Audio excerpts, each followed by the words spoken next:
Hello বন্ধুরা, welcome to my channel. আজ মূলত মাধ্যমিক পরীক্ষার্থীদের জন্য 2024 সালে যারা মাধ্যমিক পরীক্ষা দিচ্ছ তোমাদের জন্য আমি সম্ভাব্য মাধ্যমিক প্রশ্ন ভূগোলের সাজেশন নিয়ে এসেছি।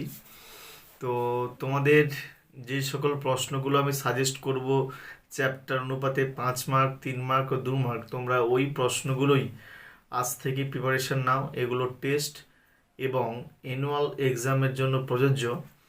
এবং যারা নিউ ভিউয়ার এসছো অবশ্যই আমার চ্যানেলটাকে কিন্তু সাবস্ক্রাইব করতে কিন্তু ভুলবে না।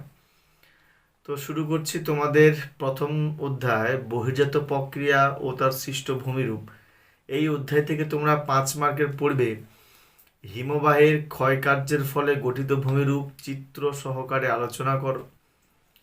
হিমবাহ এবং জলধারার মিলিত সঞ্চয় কার্যের ফলে গঠিত ভূমিরূপ চিত্রসহ লেখো। বায়ুর ক্ষয়কার্যের ফলে গঠিত ভূমিরূপগুলি চিত্রসহ আলোচনা করো।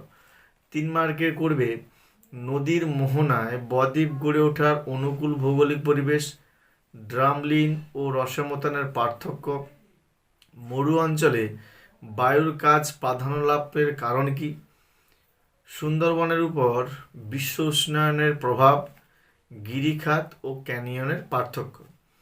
2 মার্কের করবে ক্ষয়ভবন কাকে বলে, অপসারণ গর্ত কিভাবে সৃষ্টি হয়, ধারণ অববাহিকা কি, লোয়েস কাকে বলে, নুনাটক্স কি, ক্রেভাস ও ব্রাকসুন কি, হিমবাহ উপত্যকার আকৃতি ইউর মতো হয় কেন, নগ্নিভবন কাকে বলে, বাজাদা কি, হিমরেখা কি, জলচক্র কি।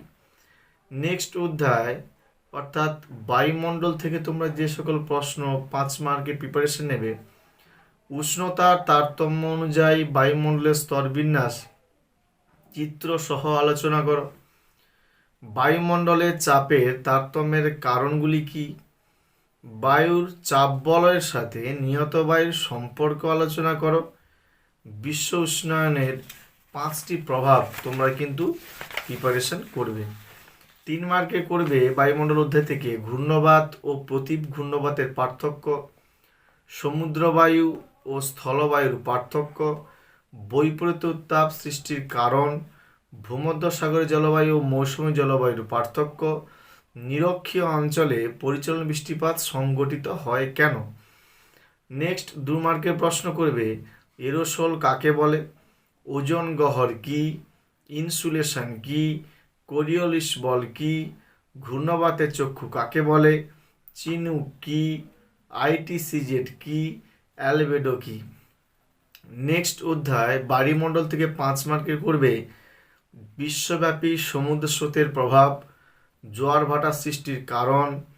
3 মার্কে করবে পূর্ণিমা জোয়ার অপেক্ষা অমাবস্যার জোয়ার বেশি শক্তিশালী কেন, সমুদ্র স্রোত ও সমুদ্র তরঙ্গের পার্থক্য, একটি স্থানে দুটি মুখ্য ও দুটি গৌণ জোয়ারের মধ্যে সময়ের ব্যবধান 24 ঘন্টার বেশি হয় কেন, নিউফাউন্ডল্যান্ডের উপকূলে ঘন কুয়াশা সৃষ্টি হওয়ার কারণ।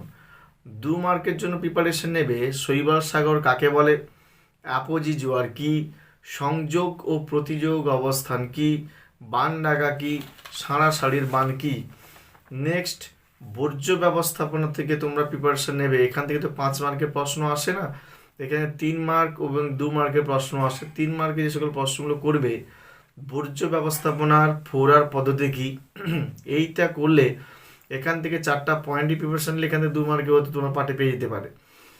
বর্জ্য ব্যবস্থাপনায় শিক্ষার্থীদের ভূমিকা কি, জৈব ভঙ্গুর ও জৈব অভঙ্গুর বর্জ্যের পার্থক্য, গ্যাসীয় বর্জ্য নিয়ন্ত্রণের উপায়গুলি কি কি, বর্জ্য কম্পোস্টিং পদ্ধতির প্রধান সুবিধাগুলি কি কি।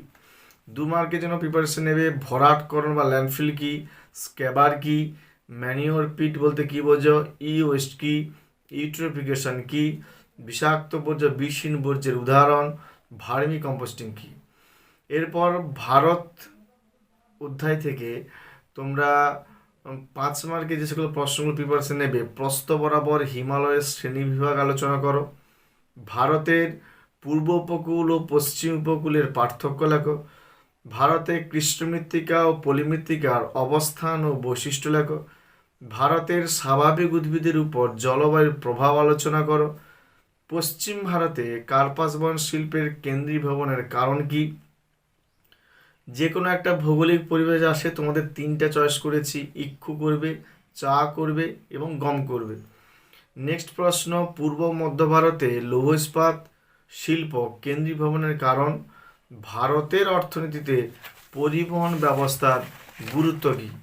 এখান থেকে তোমরা 3 মার্কে প্রশ্ন করবে, দক্ষিণ ভারতে জলাশয়ের মাধ্যমে জলসেচ অধিক প্রচলিত কেন? জেট বায়ুর সাথে মৌসুমী বায়ুর সম্পর্ক কি? ভারতের পশ্চিমে থর মরুভূমি সৃষ্টির কারণ কি? বৃষ্টি জল সংরক্ষণে তামিলনাড়ু রাজ্যের ভূমিকা। করমণ্ডল উপকূলে বছরে 2বার বৃষ্টিপাত হয় কেন? ভারতের কৃষির সমস্যা এবং সমাধান। ভারতের শহর গড়ে ওঠার কারণগুলি লেখো।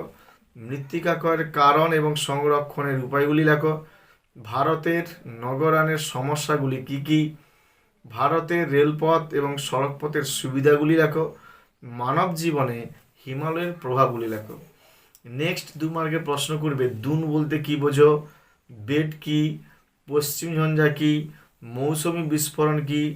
ভাঙড় ও খাদারের যে কোনো দুটি পার্থক্য। অর্থকারী ফসল কি? তথ্য প্রযুক্তি শিল্প কাকে বলে? অনুসারী শিল্প কাকে বলে? মিলেট জাতীয় শস্য বলতে কি বোঝো? আদমশুমারি কি? স্থিতিশীল উন্নয়ন বলতে কি বোঝো? শিপিং লেন কি? মালনাদ এবং ময়দান কি? কারেওয়া কি? কাকে এবং কেন শিকড় আলগা শিল্প বলা হয়? নেক্সট অধ্যায় উপগ্রহ চিত্র ও ভূবৈচিত্র্য সূচক মানচিত্র। এই অধ্যায় থেকে তোমরা 3 মার্কের প্রিপারেশন নেবে, কেন এখানে তো 5 মার্কের প্রশ্ন আসে না। 3 মার্কের প্রশ্ন যেগুলো প্রিপারেশন নেবে, ভূবৈচিত্র্য সূচক মানচিত্র ও উপগ্রহ চিত্রের মধ্যে পার্থক্য, জিও স্টেশনারি ও সান সিক্রোনাস উপগ্রহ চিত্রের পার্থক্য, উপগ্রহ চিত্র তোলার বিভিন্ন পর্যায়গুলি লেখো, উপগ্রহ চিত্রের 3টি ব্যবহার লেখো, টোপোগ্রাফিক্যাল ম্যাপের বিভিন্ন স্কেলের ব্যবহার উল্লেখ করো। 2 মার্কের প্রশ্ন প্রিপারেশন নেবে, পিক্সেল কি? প্ল্যাটফর্ম কি? এফসিসি কি?